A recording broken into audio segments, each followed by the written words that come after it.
All right.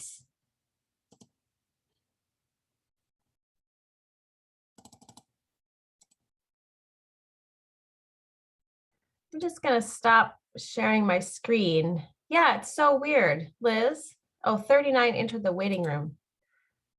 How weird. Do you need someone else as the co-host? I think we did it. Okay. I think we let everybody in. I had missed it at first, but I think we got it now. All right. Welcome, everybody.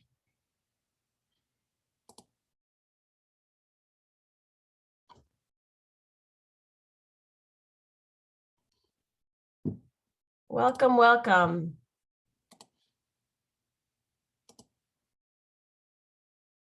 Thank you for your patience. Let's go ahead and get started. So this is our Healthier Together Oregon in Action event focused on the equity and justice implementation area. My name is Christy Hudson. I use she, her pronouns, and I work with the Oregon Health Authority's public health divisions, leading efforts of Healthier Together Oregon, our state health improvement plan.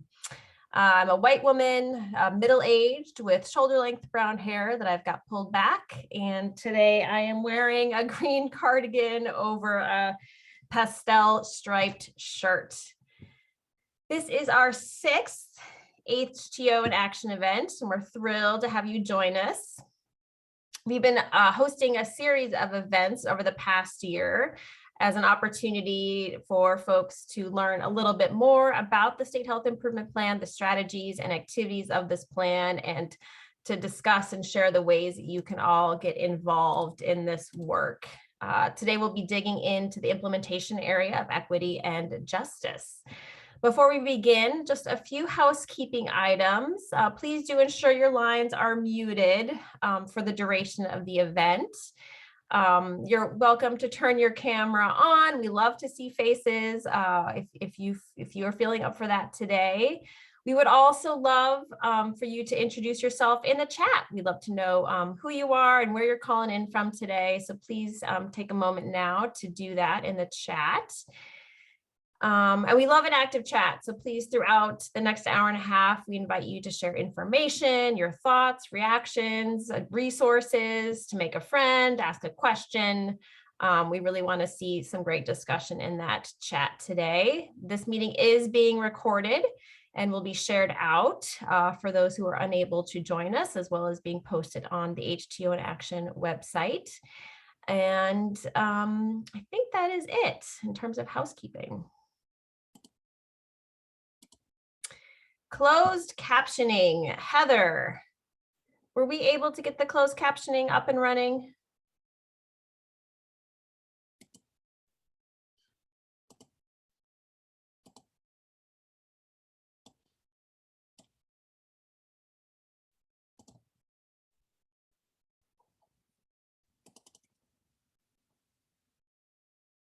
Heather, are you there?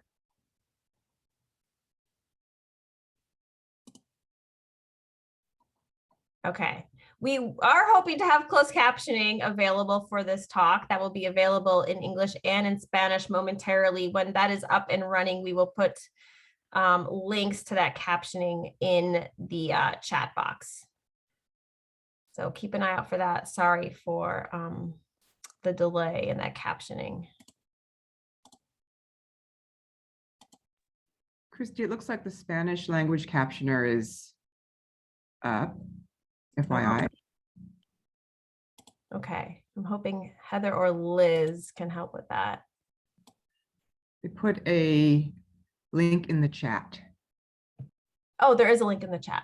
Wonderful. Okay, it sounds like we're up and running then. Thank you, everybody.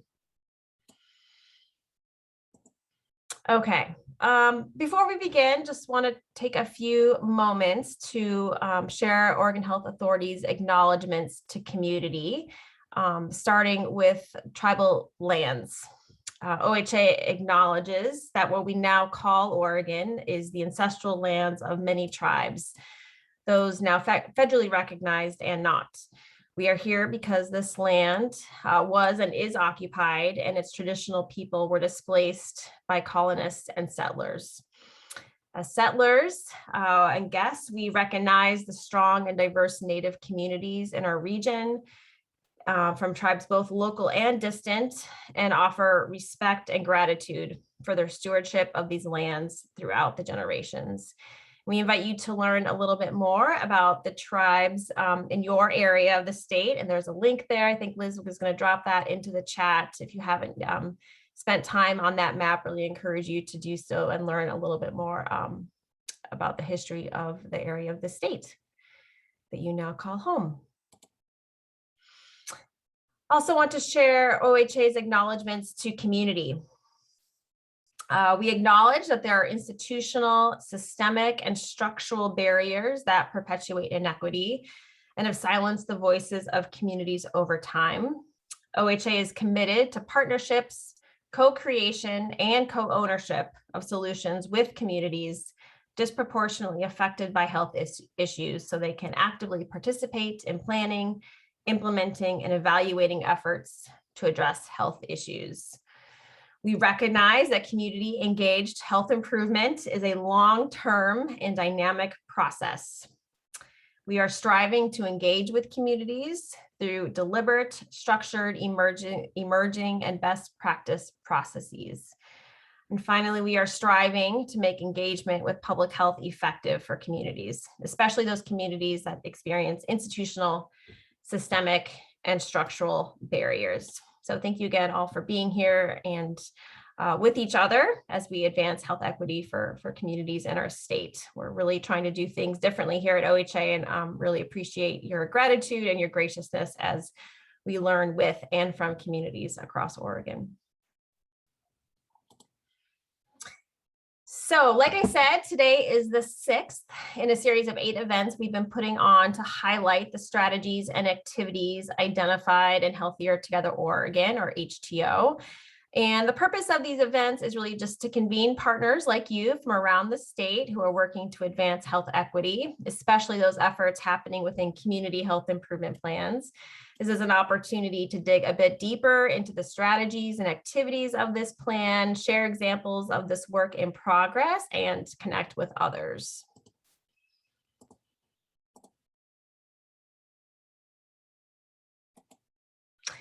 So in terms of the agenda for today, I'll first be providing a real brief overview of Healthier Together Oregon for those who are just learning about this plan.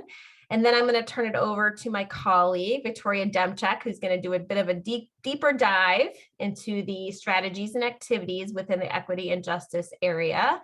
And then I'll be turning it over to 2 colleagues, Leanne Johnson from the Oregon Health Authority and Amanda Erquin from the Department of Environmental Quality, who are going to share some examples of how OHA and Department of Environmental Quality are demonstrating this work. And then finally, if we have time, we'll see. We usually run out of time, but if we do have time, we'd love to put you all into some breakout rooms for sharing and reflection on the work that is shared today. So, okay, so a little bit about HTO. For those who are, just learning about this plan, this is a framework that summarizes really what we're talking about and what this plan is about. HTO is a 5-year plan to advance health equity in our state. There are 5 priorities that have been identified for this plan, those being institutional bias, adversity, trauma, and toxic stress, behavioral health, economic drivers of health. Those are things like housing, transportation, living wage jobs, and economic justice, and then access to equitable preventative health care. We had a series of subcommittees that developed this plan and came up with 62 strategies that we are now rolling out in implementation. We have organized those strategies into 8 implementation areas, and I'll talk about that a little bit more in a second. And then we do have a series of indicators that we are using to measure progress in this plan. There are also short-term measures, and you can see more and read more about all of this on the Healthier Together Oregon website. And I think Liz will put a chat or a link to that page if she hasn't yet already.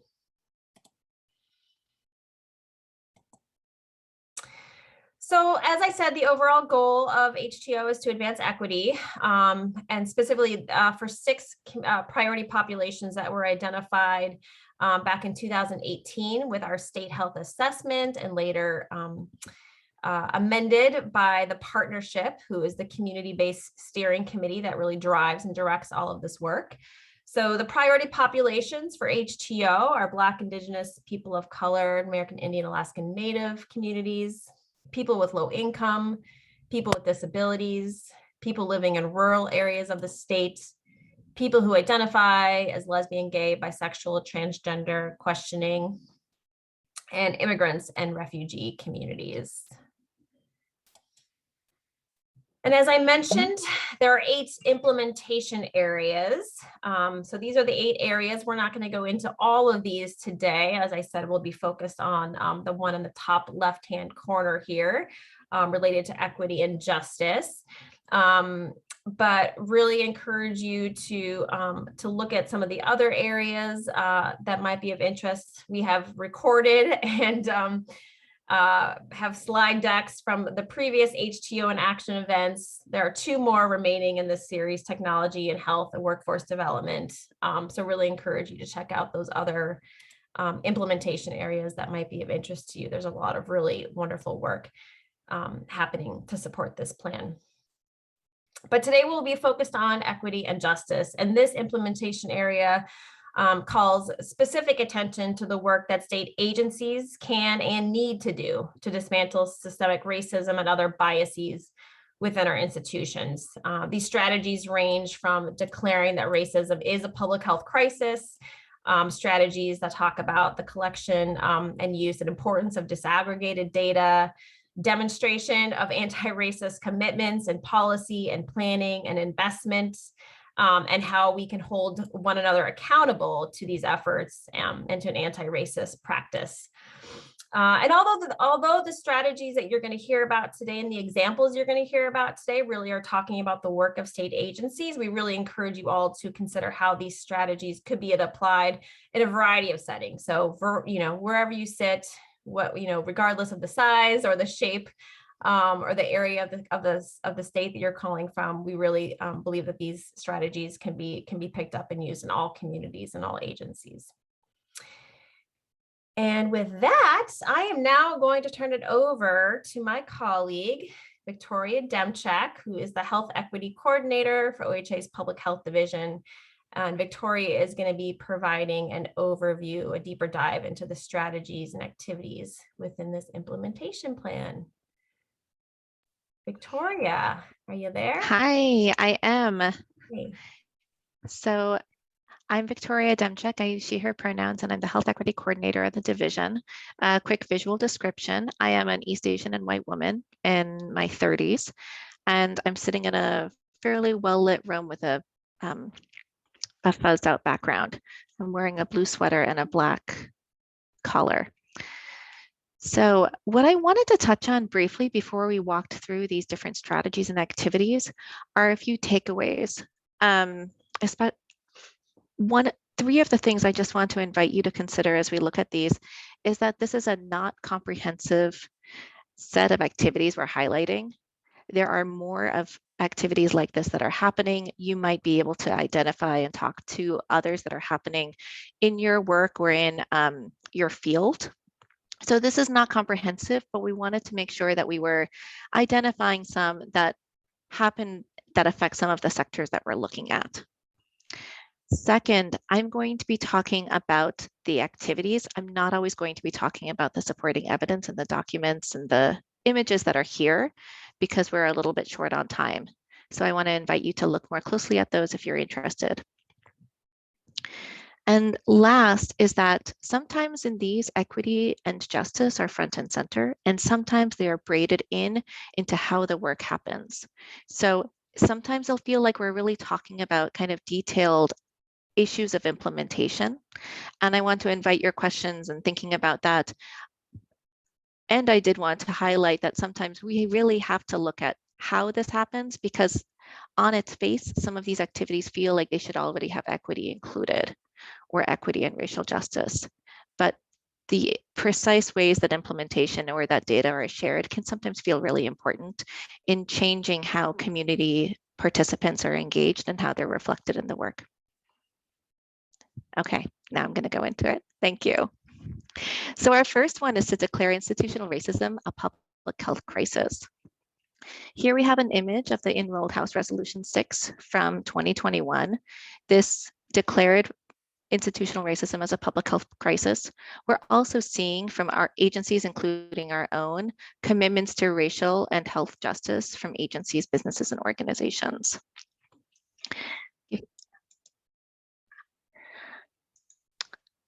Give me one moment. Great. And we were going to include a link to House Resolution 6 as well, so we'll drop that in the chat in a minute. Our next one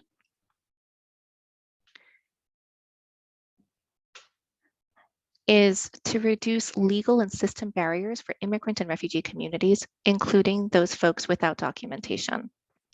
Some of these examples would be Cover All People, which happened in the last legislative session, Oregon's new Office of Immigrant and Refugee Advancement, Sanctuary Cities, which are when individual cities give residency and other privileges to individuals regardless of their citizenship status, and the Program for Deferred Action for Childhood Arrivals. So the 21 legislature established that Office of Immigrant and Refugee Advancement within the governor's office as part of a larger slate of racial justice activities happening there. I'm sorry, I'm jumping around a little bit, but I want to talk about Cover All People for one moment longer. So this is one of those areas where sometimes when we talk about immigrant and refugee communities and those legal and system barriers, there are a lot of details that affect individuals. So Cover All People provides Medicaid coverage to people in Oregon, both who are without legal documentation, but also who do not yet qualify for Medicaid, because Medicaid and Medicare have some certain legal barriers around whether an individual has been in the US for more than 5 years. This is kind of seen as the 5-year bar. It's an ongoing challenge, but those individuals would now be able to get Medicaid. They are also, so this includes people who are legally in the US and those who may not have sufficient documentation. Okay. On to the next slide. Our third one is to require that all public-facing agencies and contractors implement trauma-informed policy and procedure. The spirit of the strategy is that trauma-informed approaches require more than training about the impacts of trauma and toxic stress. And steps toward policy and procedure need to follow that increased awareness and knowledge we have. So here you can see that we have an image of House Concurrent Resolution 33, which passed in the 2017 legislature and called on 7 state agencies to use and implement trauma-informed approaches. Both ODHS and OHA have taken steps toward incorporating that in our policies and procedures. And Leanne might touch on that in OHA's experience. ODHS does have this policy. And I'm going to drop that into our chat now as well, so you can look at it at your leisure. Oh, already done. Got it in there. Mm-hmm. I see that. Thank you, Liz.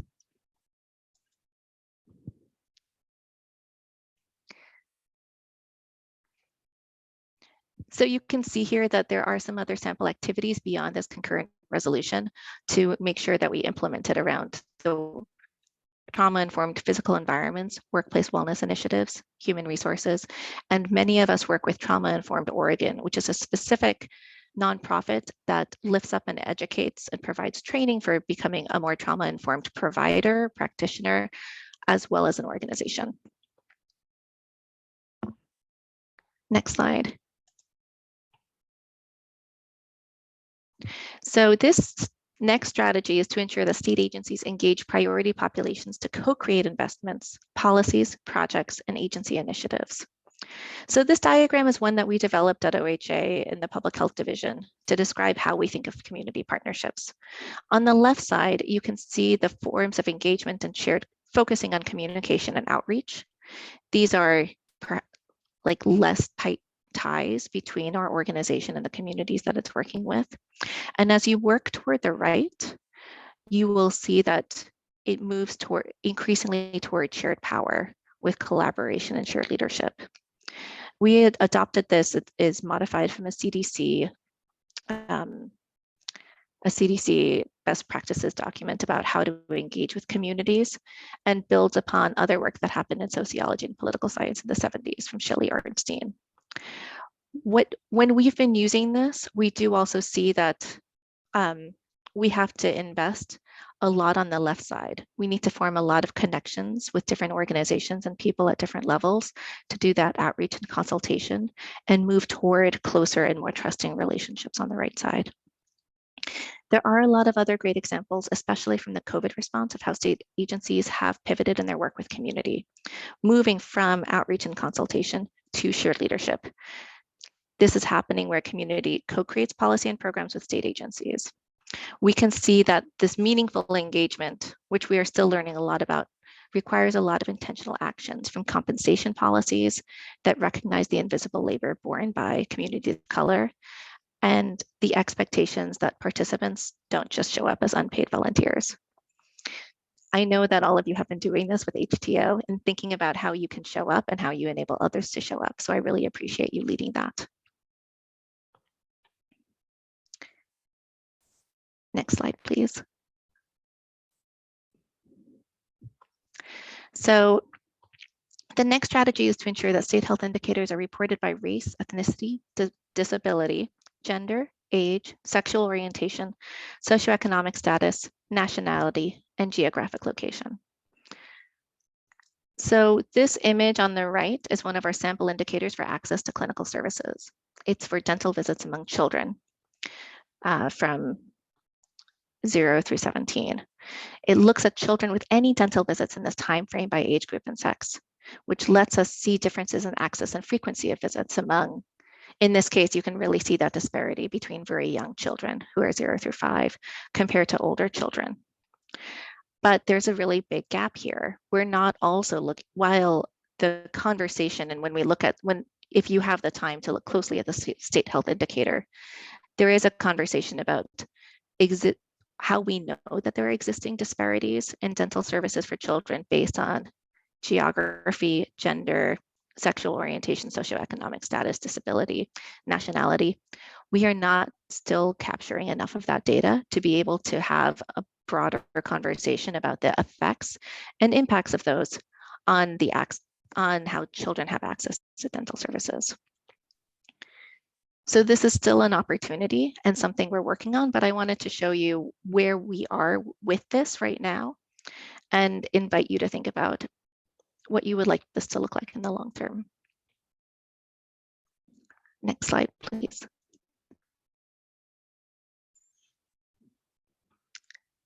So this next strategy is to require state agencies to commit to racial equity for Black, Indigenous, and other folks of color, along with American Indian Alaska Natives, in planning, policy, agency, performance metrics, and investment. Some of the activities we've been seeing are changing funding and organizational priorities. So we've seen this with Meyer Memorial Trust. They have an initiative that is for funding as well as their policy development, which is Justice in Oregon for Black Lives. Oregon Department of Human Services has been working on its Equity North Star. And our Oregon Health Authority Strategic Plan and Health Equity Definition, which Leanne will be talking about in a little bit, tries to move equity to the center of the work we do. Coming back to where I started with about sometimes the equity work being in the details, I think this image here is from House Bill 4077 from this last session, which renames and reorganizes the Environmental Justice Task Force, which is a multi-agency task force across the entire West Coast from British Columbia through California. It's renamed to the Environmental Justice Council. And what I wanted to highlight here is that this is one of those details where we can see some other possibilities of working with community organizations emerge in having increased investment in data that has an inclusive community engagement process. So frequently in these fields, we work with kind of a technocratic understanding of data that focuses on the state agency gathering and interpreting and then explaining back to community members what that data means and what it reveals, rather than having a more inclusive process of co-creating or even moving the creation responsibilities to the community. Next slide, please.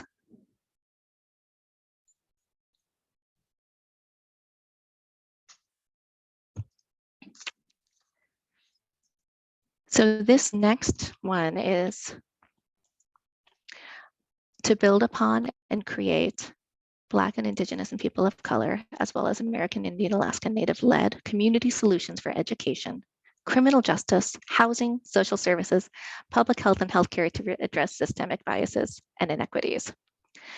So I hope that Leanne and OEI, we're not trying, I want to just uplift the work that's been happening at the Office of Equity and Inclusion. So these regional health equity coalitions have been funding community specific coalitions across different counties and groups of counties. So those counties can determine to identify and then address the health equity issues that arise in those communities.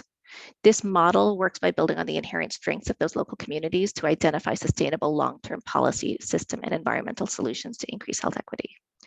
They, like HTO, prioritize communities of color as primary populations. So this image shows the currently funded regional health equity coalitions, and this program is in the process of growing and adding additional coalitions to represent and incorporate more of the state into this same collaborative community-led cross-sector groups that would be funded. So I'm really excited about this becoming more filled in. And I think for me, sometimes my takeaway with this program is how impressed I am by it, but also how this work of developing relationships and building capacity is one that can take time. It is not as quick as we might like it to happen, but we are building relationship not just between state agencies and community organizations, but between community organizations and the communities they serve, so they can take the time they need to identify their priorities. So we can drop the link for the Regional Health Equity Coalitions in the chat too, so you can look a little bit more at the maps and at the information about them.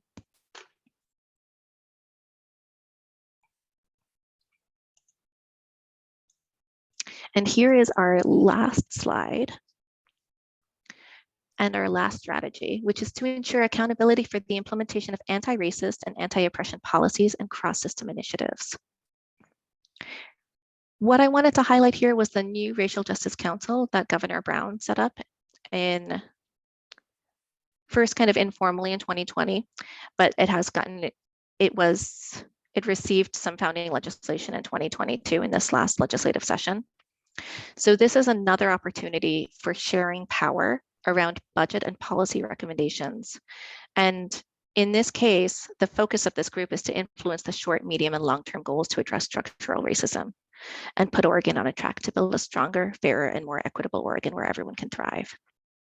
I think that this organization, Healthier Together Oregon, and this Racial Justice Council at the state level have a lot of commonalities, and I wanted to, so this is why we all brought this together. Our next slide, I'm going to pass to Christy, which is about our favorite resources. So some resources that we want to share back with you as opportunities for further reading. Thank you. Thanks, Victoria. Thanks so much.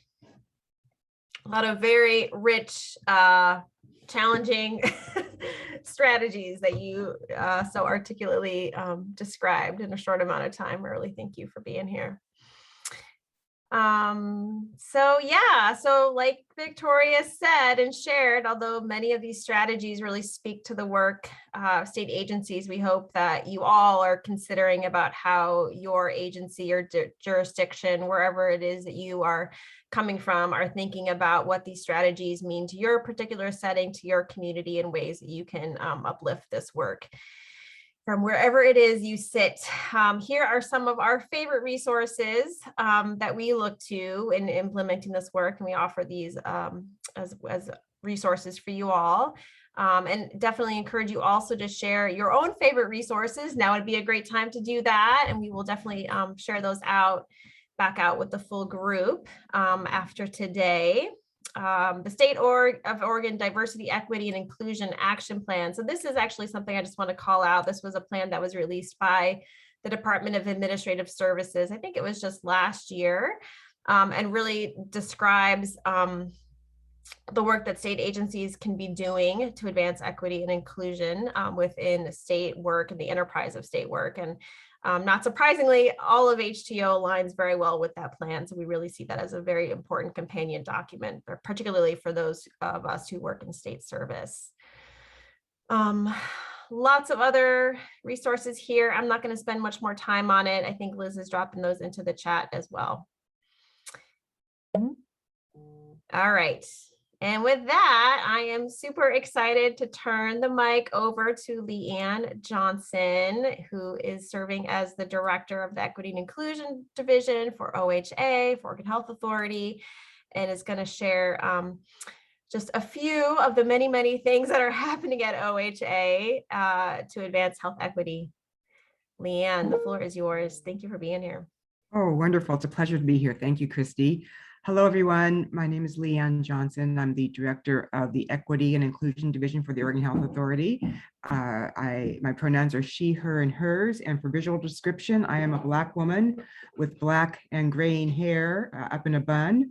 My background is brown and tan, and I am wearing a bright color, bright yellow shirt. So thank you for the opportunity to be here, and thank you, Victoria, for your excellent presentation and description of the work that's being done. And so what I plan to do today is just give a little more depth around some of the strategies that Victoria has already spoken to and examples of those in the work that we've been doing in the Oregon Health Authority, not just in the Equity and Inclusion Division, but also across the Community Partner Outreach Program, Tribal Affairs, Public Health, and the many manifestations of this work throughout our agency and state. So it's always important to acknowledge the broader scale of the work at every level, and also all those who came before, because we do stand upon that work and that foundation. And there have been many, probably many tears shedded over the years as we have pushed and pushed to shift the legacy of racism and oppression in this state and in this country. And that has been persistent for 530 years since colonization began on these lands. So many who came before, many who have given before, and some who have died before in the name of justice and equity. So I'm going to talk about these 5 areas in just a little more depth. And it's once again a sampling of those strategies that Victoria has already brought forward. I wanted to start with Oregon's health equity definition and how important that is to our work, how that relates to our Anti-Racism Foundation and our very ambitious 2030 goal to end health inequities in the state of Oregon. And all of this is work that is a part of the Oregon Health Authority, of course, and the many ways that we have many people in our organization have participated and contributed to this work. Is there a slide, Christy, of the health equity definition where we can start, and then we'll go back as I work back through those other points.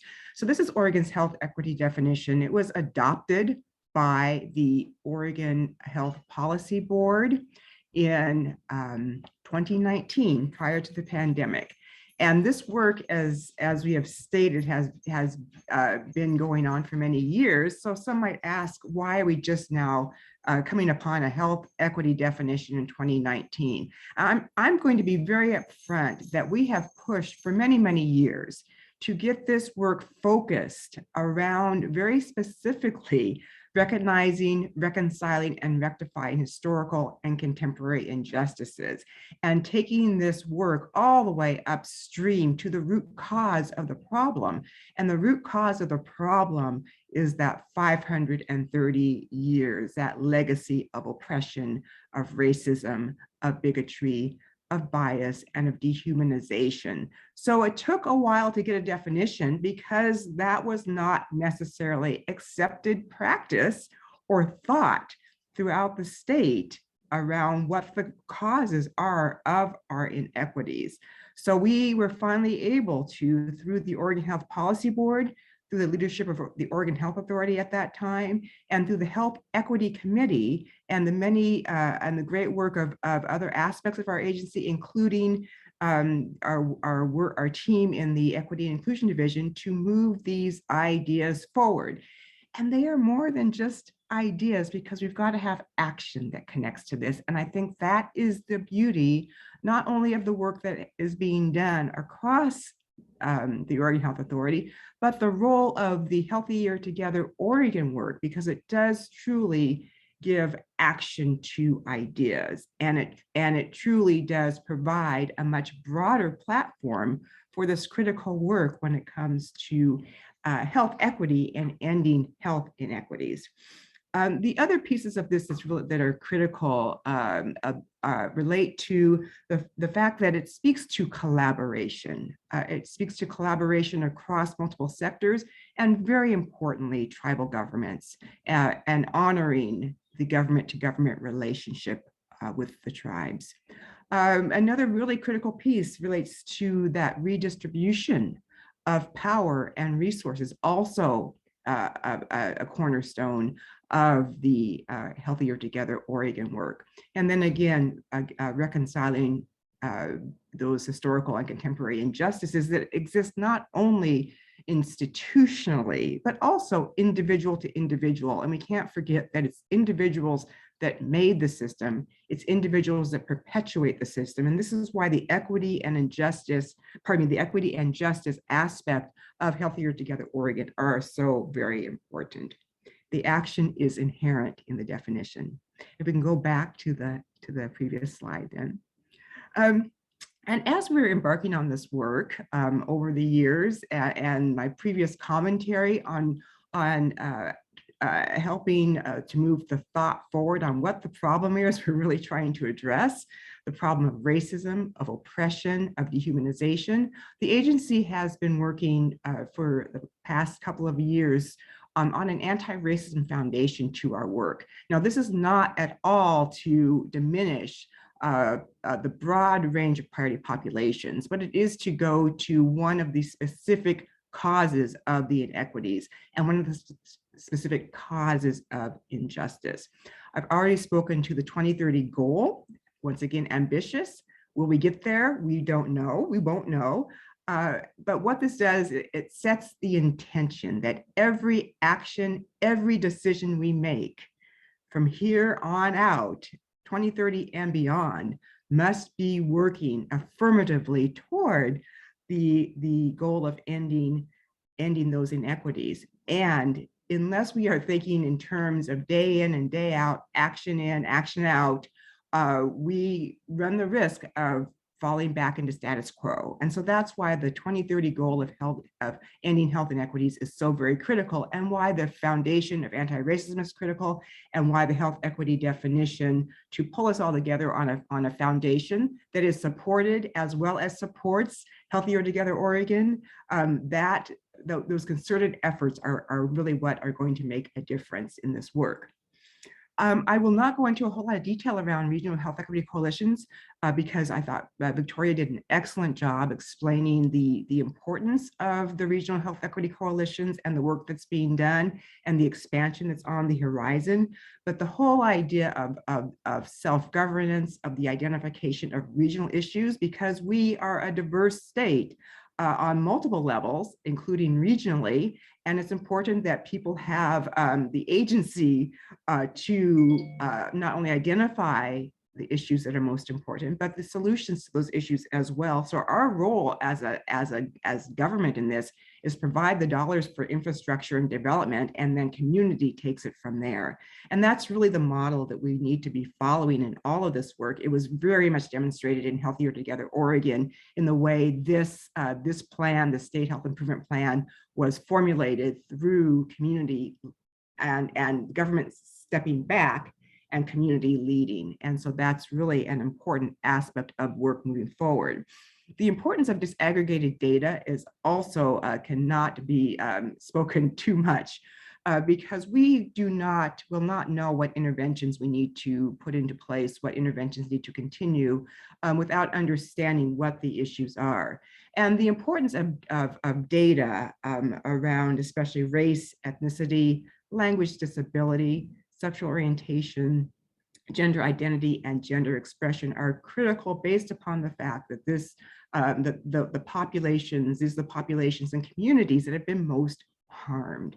And that harm must be met with solution and care. And so understanding where the inequities exist serves as and this is not, what I'm going to say, I credit to Dr. Eileen Dudelau, serves these data and what these data tell us serve as a proxy for the barriers and the racism that are in the system. So it's not collecting data for the sake of collecting data.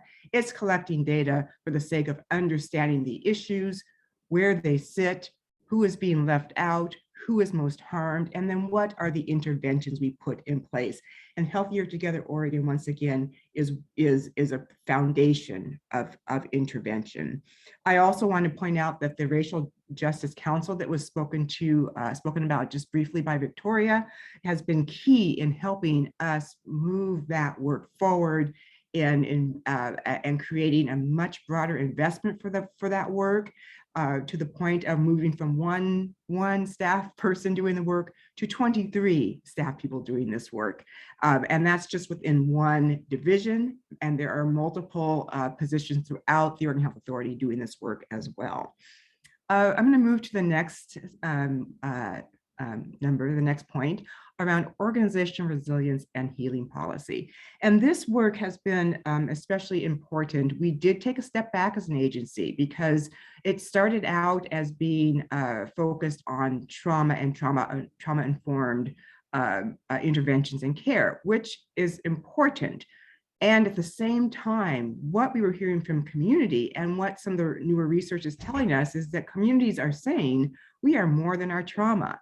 And so we wanted our policy that we put together in the Oregon Health Authority to reflect that, to reflect the wisdom and the resilience of peoples who have been most harmed. And the fact of the matter is, most harmed, yet still here and still putting forward the wisdom, the strength, the ideas, the care, the solution to make changes in our systems and in our structures. So it was important that when we looked at our agency and spoke around the trauma-informed work, that we really took it to a deeper level of leveraging that resilience of people, creating greater organizational resilience and opportunity for care and healing within our agency. This doesn't mean that we don't take this statewide. It's important that we think statewide. At the same time, this specific policy is very specific to our workforce and the fact that we are the Oregon Health Authority and we must be creating and nurturing an environment where we as workforce can also be healthy in the work that we're doing. And then finally, I will just speak briefly around equitable representation in some of the work that's being done by the Oregon Health Policy Board, by the Division of Health Policy and Analytics in conjunction with the Equity and Inclusion Division and the External Relations Division. And that is looking at how we put into action the measures needed to truly create those, once again, those environments that are where we are shifting power, where we are redistributing power. I don't say sharing. I try not to say sharing because that still gives a sense of ownership and then we're giving pieces of it away. No. So we really have to think about how we look at equity. And equity is a power proposition. So it's not enough to diversify. It's not even enough to be inclusive. We've got to then, when those environments are in place, understand that because of the historical discrepancies of power, that we've got to look at this from the standpoint of how do we shift the power. And that doesn't mean you add one person to one committee who represents, who's intended to represent multiple communities.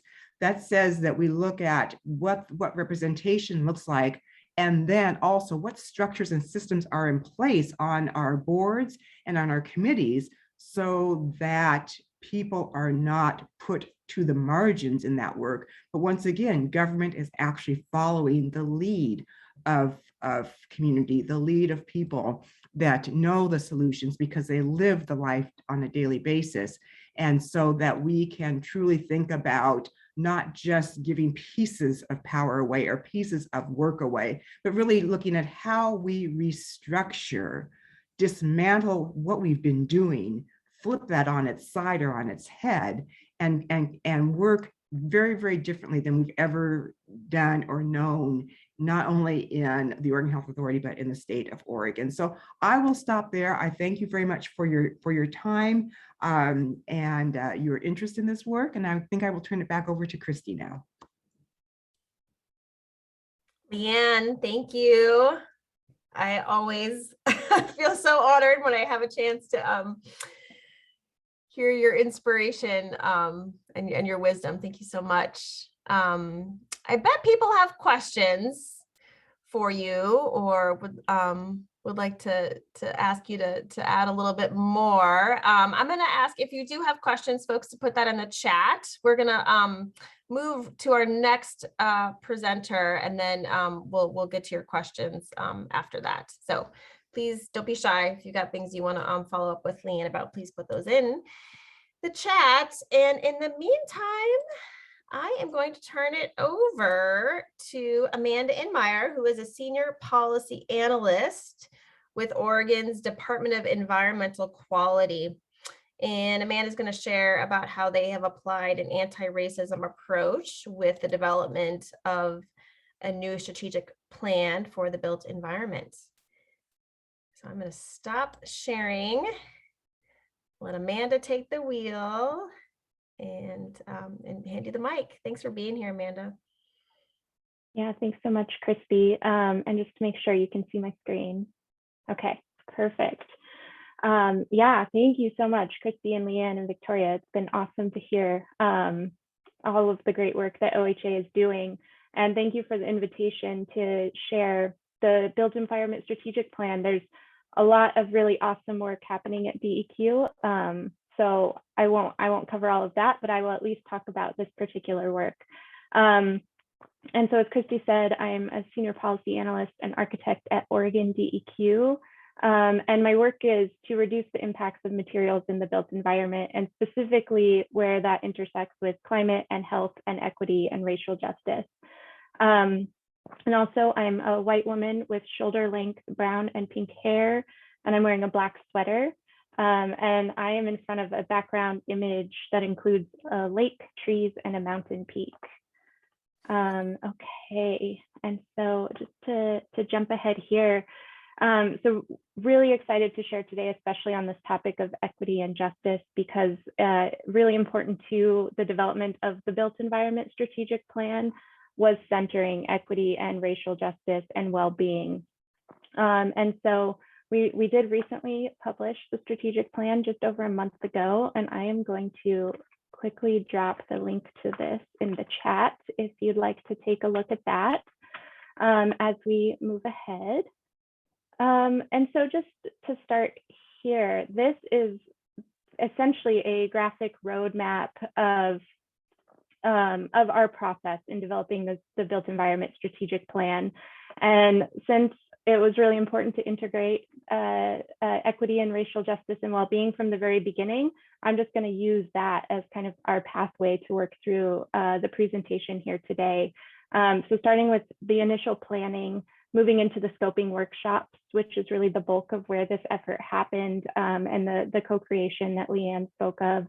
And then also moving into how we're starting to use the plan now that it's published, and we're moving into what our projects look like with this guidance. So beginning right at the beginning with the planning, when we're talking about the built environment, it's really important for us to really understand the full scale. The built environment is significant and vast. So understanding that scale, the context of the built environment, the impacts, and also the disparities. And so I'm just going to go through some of these at a really high level. The built environment is a significant contributor to climate change. making up 39% of global emissions and 30% of Oregon's consumption-based emissions.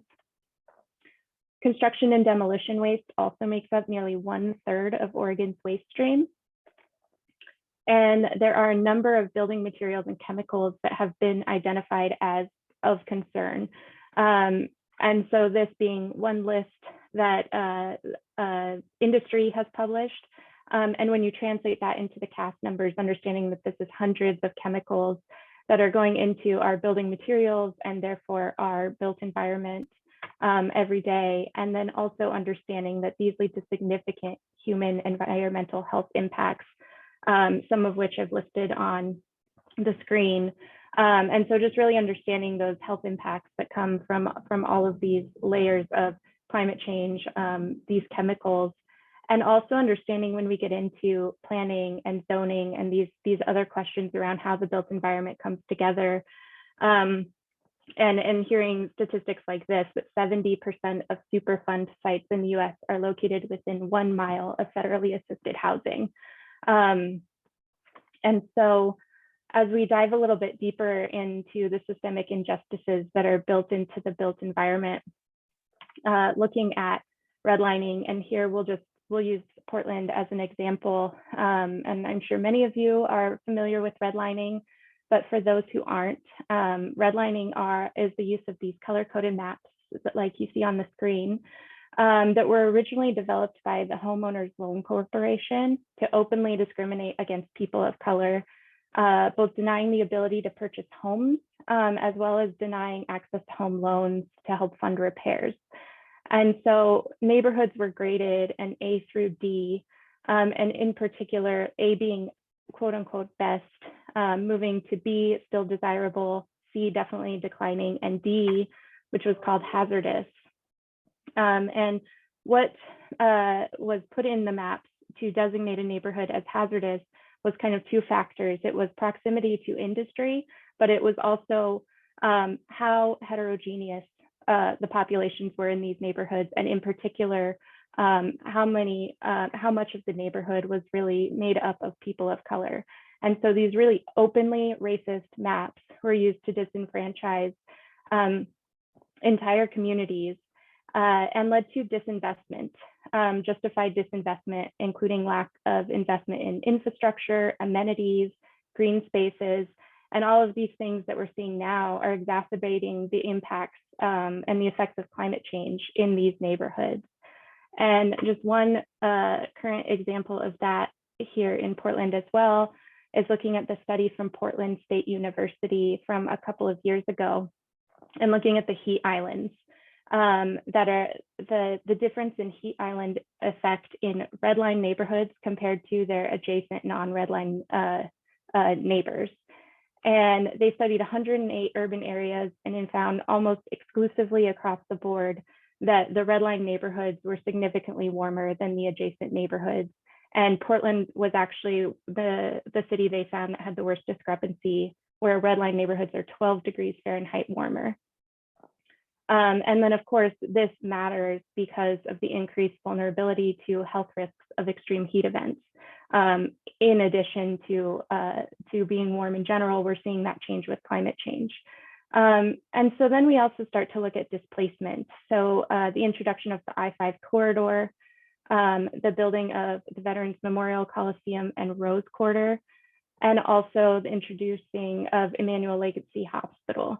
And that it is no coincidence that all of these things were centralized in the Albina neighborhood and forced the displacement of entire communities, like you see here. And looking at just kind of the history of Albina as the cultural center for Black Portlanders, in the 1960s, housing 80% of Portland's Black population.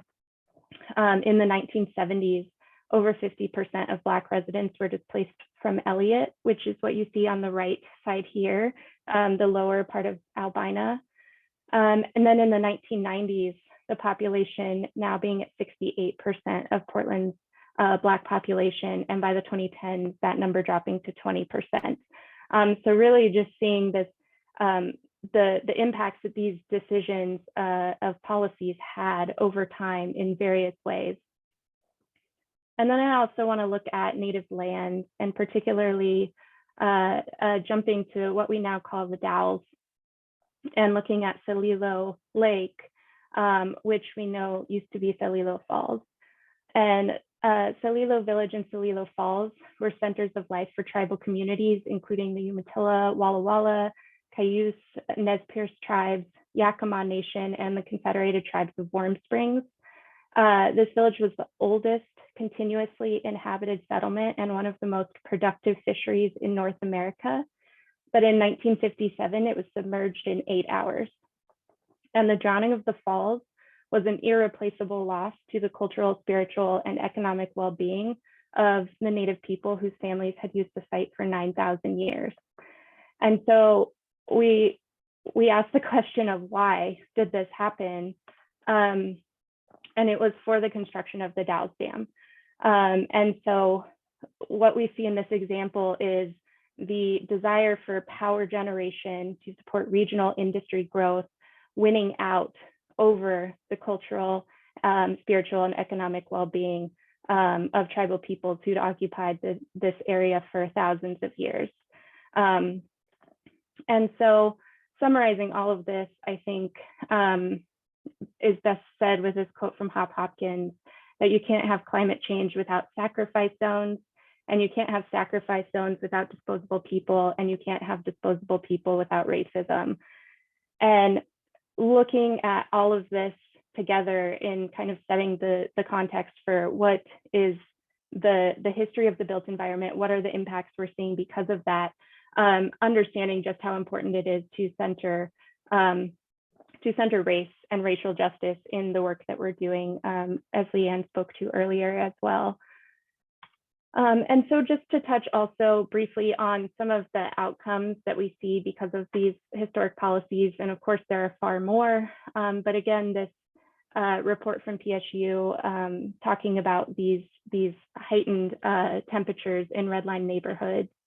Also the pollution burden that's experienced by Black and Hispanic families and communities in this particular study, experiencing more air pollution than is caused by their consumption. Whereas in the same study, they found a pollution advantage or less air pollution exposure than is caused by their consumption for the non-Hispanic white communities that they studied. And then, of course, what we saw in the last couple examples of loss of land and cultural centers, economic well-being, and way of life.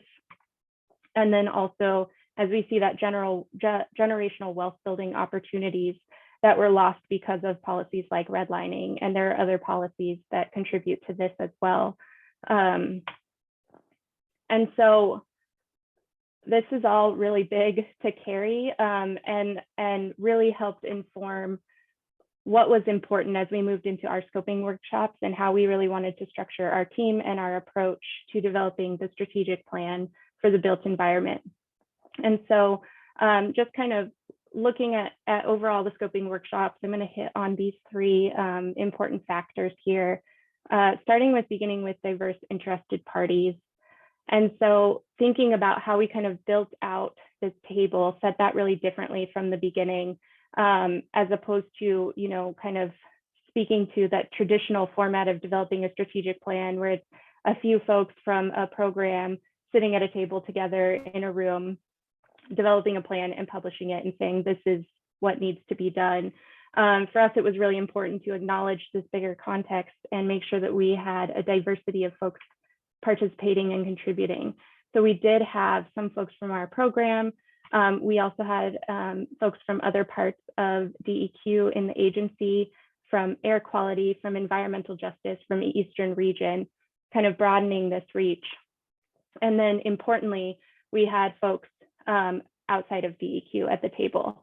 And that was really, really important to this process. So we did have someone from another agency, Building Codes Division, but everyone else is not a state employee, but instead brings expertise around material health and process and transparency, around community engagement, around design justice.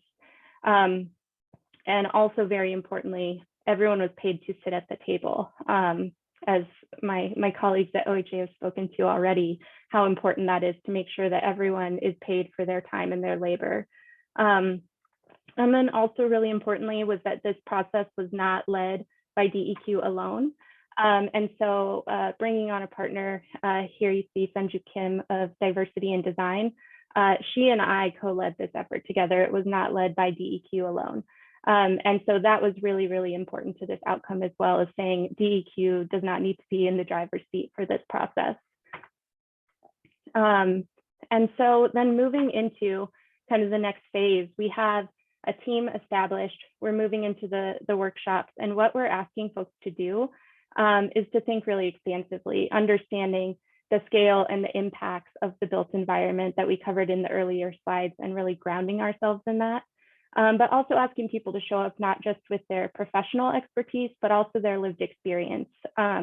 Because with the built environment, sometimes folks are like, I'm not really sure where to begin. But the fact is we all live in the built environment every day. So we're all experts in how the built environment is impacting our lives. And so that's what we really ask people to bring, is their whole selves, not just their professional self, to the table.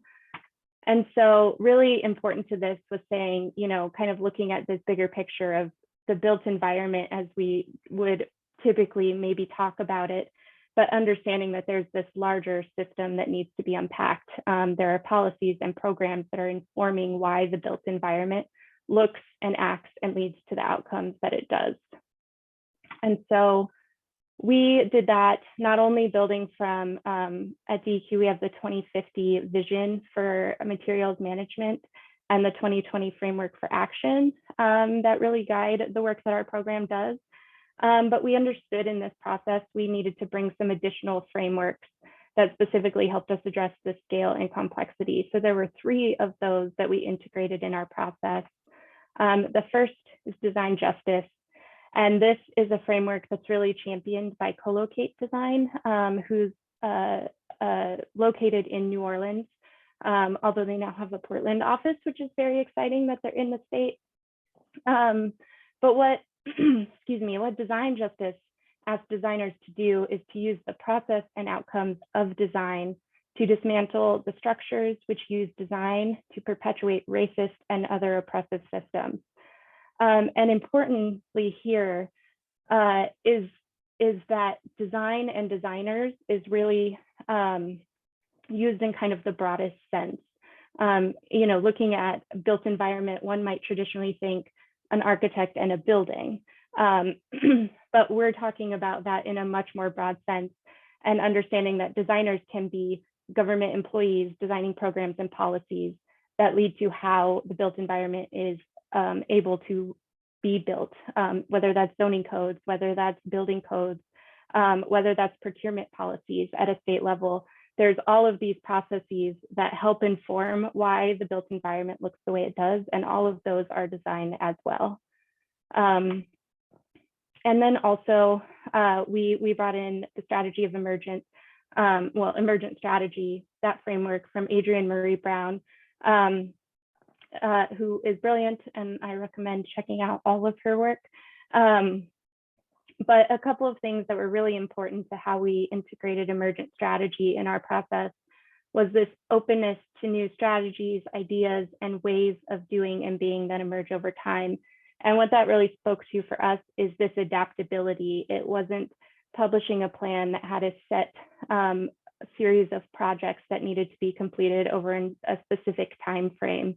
Instead, it was important to us to develop a strategic plan that provided a framework and a guidance that allowed us kind of the framework to follow, but also the ability to adapt over time to changing circumstances, emerging priorities, understanding that everything is constantly changing and we need to be able to adapt to that. And then also really importantly here, which my colleagues have also talked a lot about, is the building relationships and how important that is to the process, and understanding that we are all interconnected in this system, and we need all folks at the table who are interested in this process and interested in better outcomes to have a place at the table, to be guiding the work, to be a part of the decision making so that there's an opportunity to grow a compelling future together. And then the last framework I want to touch on here is enhancing well-being. And it is built into our 2050 vision at DEQ, but we really kind of wanted to pull out this piece of it because it was so important that we center people and place in this work.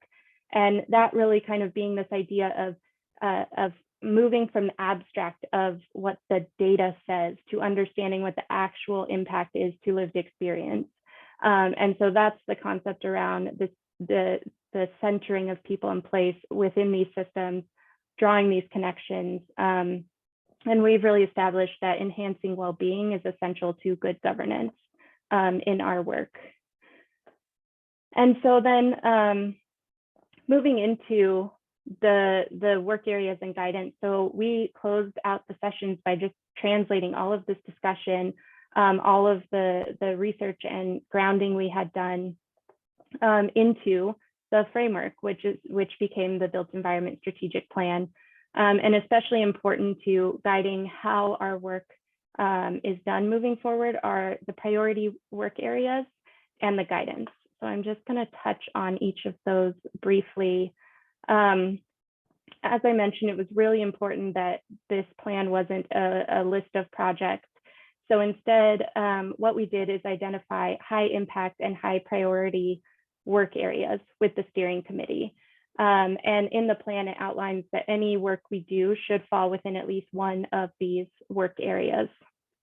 And so just to briefly talk about each, building relationships and capacity really acknowledges that it is the responsibility that agencies and entities that have traditionally held decision-making power have to focus on building relationships and trust and distributing that power. Climate and resilience, we looked at the huge impacts that the built environment has in this space. So really this is about addressing those significant impacts. Design justice and stewardship is really bringing together these two frameworks and saying that producers and or designers take responsibility for the full impacts of their product. And again, defining that really broadly of who is a designer and a producer and what a product is. And then in housing, a number of things here, but looking at access and affordability and safety and health and all of these things that currently are inequities in housing. And then infrastructure. This is another area that we defined broadly. So not only the physical infrastructure like roads, like distribution systems for power and water, but also social infrastructure, places for gathering and community, and also systemic infrastructure, things like the plans and the policies and the programs that inform why the built environment looks the way that it does. And then we have our 6 guidance, and these are used to prioritize and select the projects, how the work is done, and who is engaged in the work moving forward. And what we've laid out in the strategic plan is that any work that DEQ leads, participates in, or supports, because we acknowledge that DEQ does not need to lead all work in the built environment, and oftentimes we won't. We will be supporting the great work that others are doing. But any of the work should address all 6 areas of guidance. And so starting with JEDI, justice, equity, diversity, and inclusion, this acknowledges that the built environment is not neutral, and there is a need to address the inequities that occur. Systems thinking is the ability to see the whole, the parts, the interrelationships, and the change within all of this. Again, acknowledging that constant change. Capacity, relationships, and trust. This is acknowledging that that is fundamental to the work, that we must begin with deep listening through authentic and open engagement, and building those relationships. And again, taking that time to build those relationships that we heard Victoria speak to earlier. Access and decentralized power. This is taking intentional action to eliminate barriers. And And in iteration and emergence, really building in that time and willingness to learn and experiment rather than relying on some sort of preconceived idea of timeline or scope or direction or what success looks like, but having that flexibility to understand that there are multiple ways of doing this work. And then well-being we talked about already, but really that idea of centering people and place. And so now we're kind of moving into how we utilize the strategic plan and what that really looks like in our work moving forward. And so just briefly here to kind of talk about how we're starting to use the plan is looking at some of the work that we've identified to begin in 2022. And really we're looking at this as foundational projects because we know that we have this responsibility to expand. We've had the 14 voices that have helped inform this plan, but we need to be speaking to more folks around the state to inform the work that we're doing moving forward. And so that's why you'll see some of this work is really focused on listening tours and mapping the resource flows and this data gathering, both quantitative and qualitative, that says the outcomes of these projects are going to help us continue to plan moving forward. And so using 2022 as kind of that foundational year to help build up that data. And so what we've done is look at all of these projects, ensure that they are living within at least one of the priority areas of work we identified. But then we also looked at each across the 6 guidance. And as you start to do that, you see that some projects in kind of their initial iteration don't address all 6. But what's been really powerful as a team is to say, okay, so why not?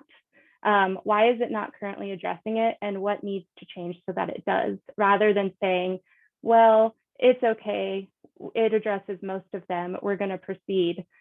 We've really, as a team, been able to say, no, we're going to address all 6. That is the importance of this strategic plan, and really work through addressing the scope, making changes so that all of our projects are doing that. And so with that, I am going to hand it back to Christy.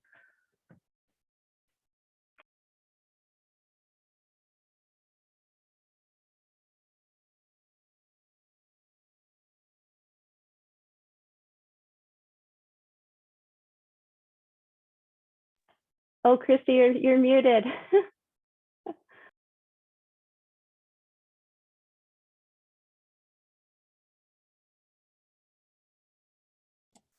Sorry, thank you.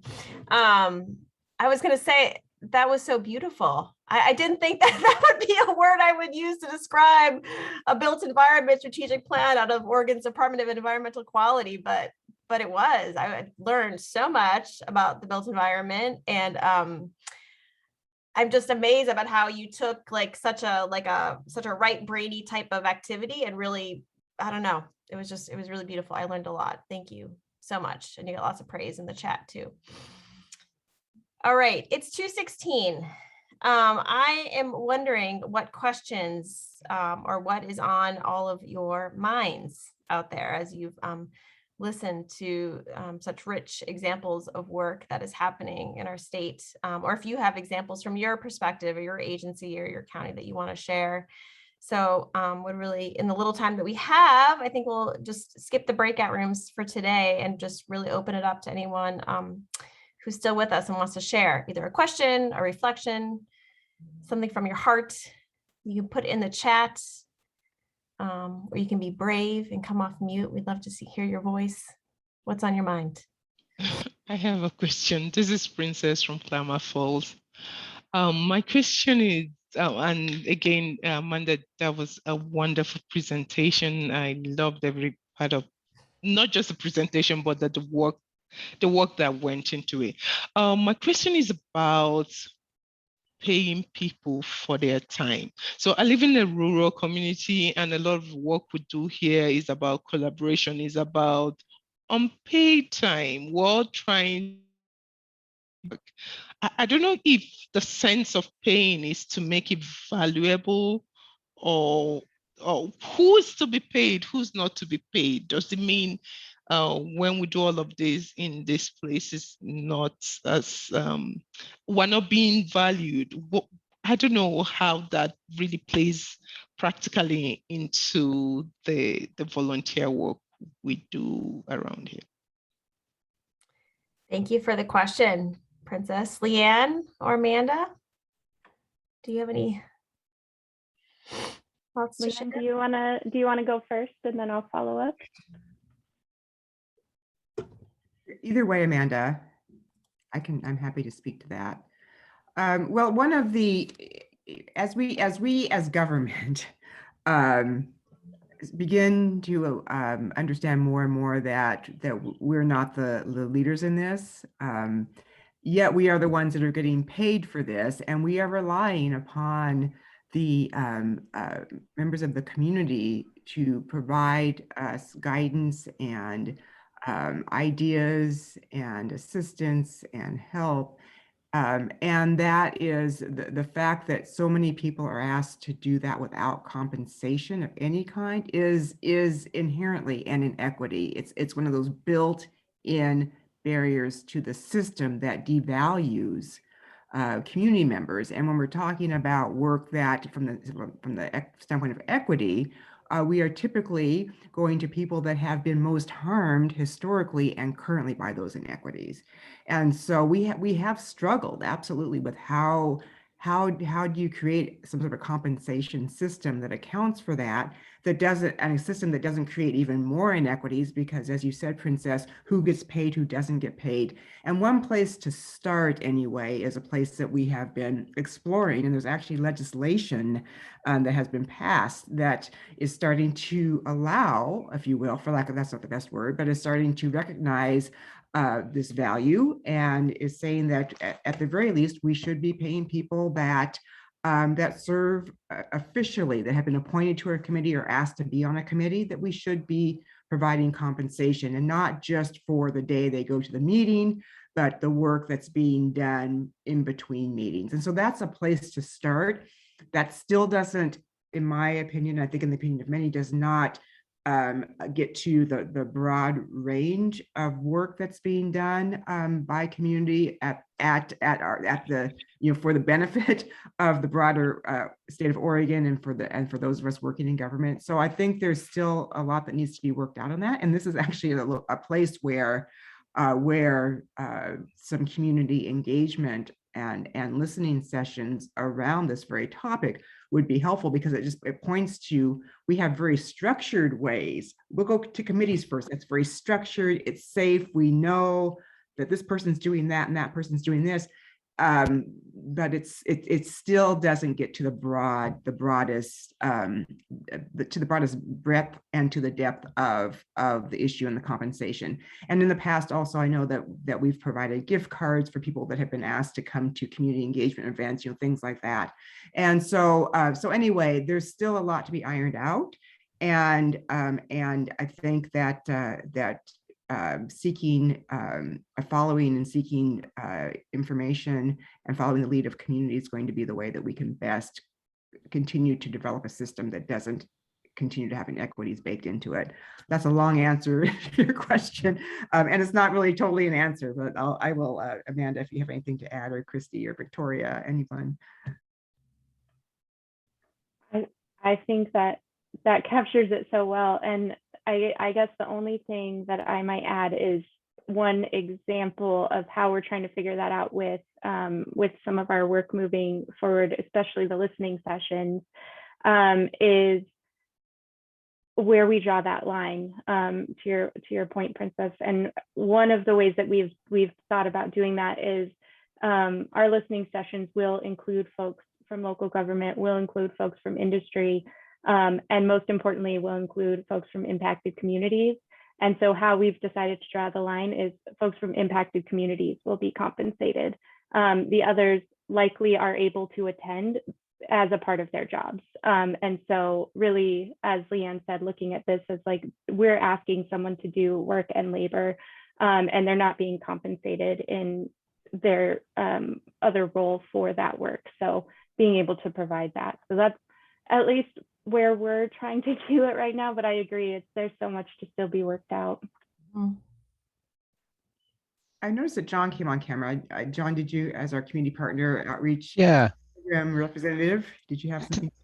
Yeah, thanks, Leanne. I appreciate you asking that. Princess, it's such a great question. And I think we at the state talk about it a lot. And I think we're still inching forward to make a better example of that. I know on the Community Partner Outreach Program, or CPOP team, we have put together a community advisory council to advise us on the Cover All People program, which is a new program beginning July 1st, which allows people who do not have a documentation status, who meet all the other criteria, but are not eligible for full OHP. That changes July 1st.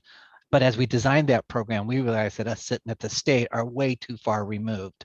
And that while we've tried to do our best historically to go to our community-based organizations and ask for input, we realized that that was still a step too far away, and that we really wanted to comprise a board that had more than half of its folks that sit on it, who are folks who are from the community, who either do not have a documentation status, have a history of not having a documentation status, or family members who don't have a documentation status and are affected directly with an inability of not to be able to have full OHP coverage because of their immigration status. So we pulled together compensation for them, and a compensation that lasts over an entire year. Compensation wasn't enough for us. We thought that we needed to provide technology for them, so it made it easier for them to access our meetings. So we have provided them with the technology, everything from iPads and Wi-Fi, and compensation to be able to participate in that. We reimburse when it's possible to actually meet in person, which hopefully we hope to do soon, to be able to reimburse for compensation. And then we also pay for time outside of the meeting itself for planning as a way to get there. And I'd say with all of that, we still don't have it perfect, but they are actions that we're trying to show what do we value, and putting those values into action rather than just talking about it. And I know that as we sort of like get down to like maybe county level governments and city level governments, that may not all be there yet, but I think we're trying to lead by that example and still have an awful lot to learn.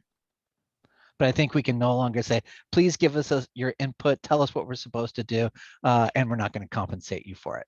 Like, that's just bullshit. Sorry. So now my boss is going to call me. It's been working, all of you, great working with you. Great to see ya. Thanks so much, John. That was really great information. Mhm. All right, we got time. Maybe one last burning question. Andrew, did you have something you wanted to share? I didn't, excuse me, I didn't, but I appreciate you all making this space available, and I'm deeply saddened that I was in the middle of something and I had planned to be here for the whole time. But thank you all for your work and your efforts to build equity into our work in the community. It's critical. Thank you. Thank you for being here. We'll send out a recording. I see We Can Do Better has got a hand raised. Thank you. It's me. It's Suzanne. Hi, Suzanne. I'm really going to compliment you. And yes, Christy, I too am moved every time I hear Leanne give us her real great interpretation and help us understand what we're dealing with here when we're talking about changing systems and restructuring power and resources. And this has been a lesson in that. And it's a meaningful lesson. So thank you for taking the time to talk to us about this. And hopefully many of the people participating in this discussion this afternoon will be part of actual efforts to do that with Oregon Health Authority. And I was on a call yesterday with DCBS, another state agency that, and the state employee who was leading a discussion said, well, we're just beginning to look at how to do community engagement more inclusively. And Leanne, I thought of you. I almost wrote her and said, I know someone at the state you might want to talk to. But this whole presentation is an example of it. Amanda, what you showed us that DEQ is doing is a perfect example. And so it's not, it doesn't just sit in Leanne's lap, and she's grateful for that, I'm sure. That the more we can learn, and that bit about paying community members for their time, I have been there many times when I couldn't take time away from my job or away from my family and be the unpaid volunteer, but I was willing to, if only I could figure it out. And I can't tell you how many times parents had to find a way to find childcare, and they needed help to be able to take the time, or caretaking, another family member or a loved one. And so it levels the playing field in an extremely important way. Thank you for bringing this forward. Thank you so much, Suzanne. It's great to hear your voice. Well, we are at the end of our time today. So I really want to thank again Amanda and Leanne and Victoria for being part of the information sharing and conversation today. But this does not mean the end of this plan or this work, of course. So here are just a few final resources and announcements about how you can stay engaged in the conversation. We really hope you do.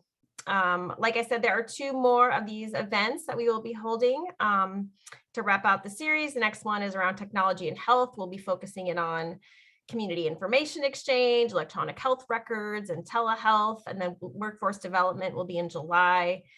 Recordings for the past events are all posted online. And if you liked what happened today, I really encourage you to check those out. They were all really similarly wonderful and rich and inspiring presentations. So check them out.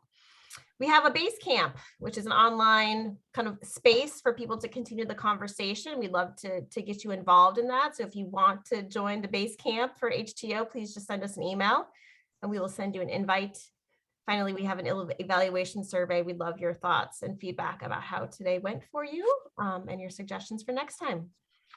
And with that, I'm going to say thank you so much and enjoy the rest of your afternoon, everybody. Thanks again. See you later. Thanks, Christy. Thanks, Leanne. Thank Amanda. Bye, folks. Thanks, everyone.